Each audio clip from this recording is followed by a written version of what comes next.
Praise the Lord, জয় যিশু। ঈশ্বরের অনুগ্রহগুলো কাদের উপর এসে পড়ছে, বাইবেল কি বলছে? আসুন আমরা বাইবেল শুনি। এশায়া 58 এবং 7 থেকে।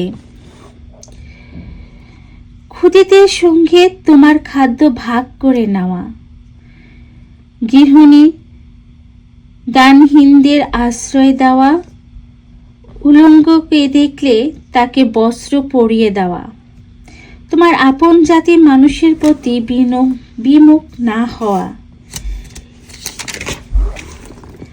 তবেই তোমার আলো উষার মতো উজ্জ্বল প্রকাশ পাবে, তোমার ক্ষত শীঘ্রই সেরে উঠবে, তোমার আগে আগে ধর্মময়তা চলবে, আর প্রভুর গৌরব তোমার পিছু পিছু চলবে। তখন তুমি ডাকবে আর প্রভু সাড়া দেবেন, তুমি চিৎকার করবে আর তিনি বলবেন, এই যে আমি। খ্রিস্টে আমার ভাই বোন, ঈশ্বরের সন্তান, আসলে প্রকৃতি উপবাস এবং উপবাস প্রার্থনা ত্যাগ স্বীকার। যিশু বলছেন, তাদের উপর আমার আশীর্বাদ সর্বদাই দিয়ে থাকি। ঈশ্বরের অনুগ্রহযোগ্য উপবাস ও সাবাদ্য পালনই আছে। তখন আমাদের প্রার্থনায় সাড়া পাওয়া যায়, আমাদের কষ্ট আর মনে হয় না, কারণ তখন পবিত্র আত্মা চারিদিক থেকে আমাদের কন্ট্রোল করে থাকে। শুধু না খেয়ে উপবাস প্রার্থনা নয়, ঈশ্বরের ইচ্ছাগুলো কি সেভাবে কাজ করা, সেভাবে চলা। তখনই দেখবে প্রভু তোমার আগে আগে এবং তার অনুগ্রহ তোমার সাথে সাথে চলছে। কারণ যিশু নিজেই বললেন, যখন নিজের খাবার তুমি দুঃখীদের বিলিয়ে দাও, বস্ত্রহীনদের যদি একটা বস্ত্র কিনে দাও, গরিব দুঃখীদের যদি সাহায্য করো, অন্যের প্রতি বিমুখ না হও, তাহলে তোমার আলো উষার মতো উজ্জ্বল প্রকাশ পাবে, তোমার ক্ষত শীঘ্রই সেরে উঠবে, তোমার আগে আগে ধর্মময়তা চলবে, আর প্রভুর গৌরব তোমার পিছু পিছু চলবে। তাহলে খ্রিস্টে আমার ভাই ও বোনেরা, ঈশ্বরের অনুগ্রহ কিভাবে আমাদের মধ্যে আসবে, এটা সবার জন্য দেওয়া, কিন্তু আমরা যারা পালন করি তার এই আজ্ঞা এবং সেইভাবে আমাদের জীবনটাকে চালিত করি, তখনই আমরা হতাশ হব না, জীবনে ক্লান্তি হব না, এবং সারা সমস্যা, অসুখ এবং নানা রকমের সমস্যায় পরিবারে আঘাতগ্রস্ত হতে হবে না।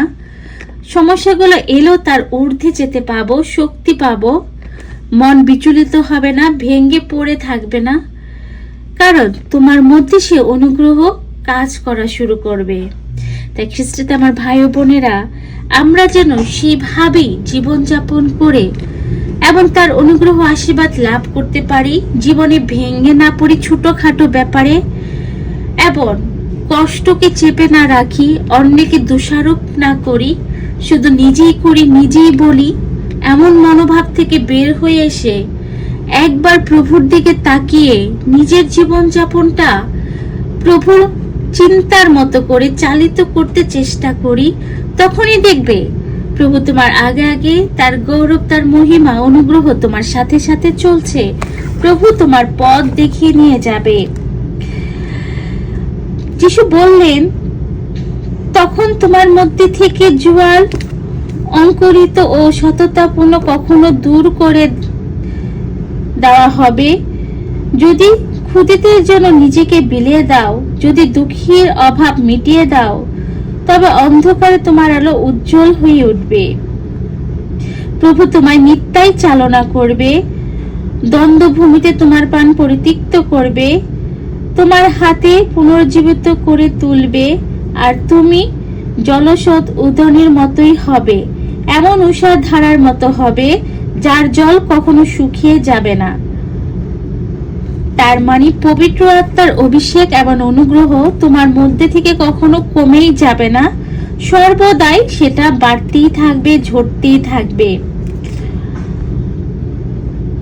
আর তুমি জলস্বর উদনের মতোই হবে এবং তোমার স্রোত পবিত্র আত্মায় তোমার জীবনে কাজ করা শুরু করবে।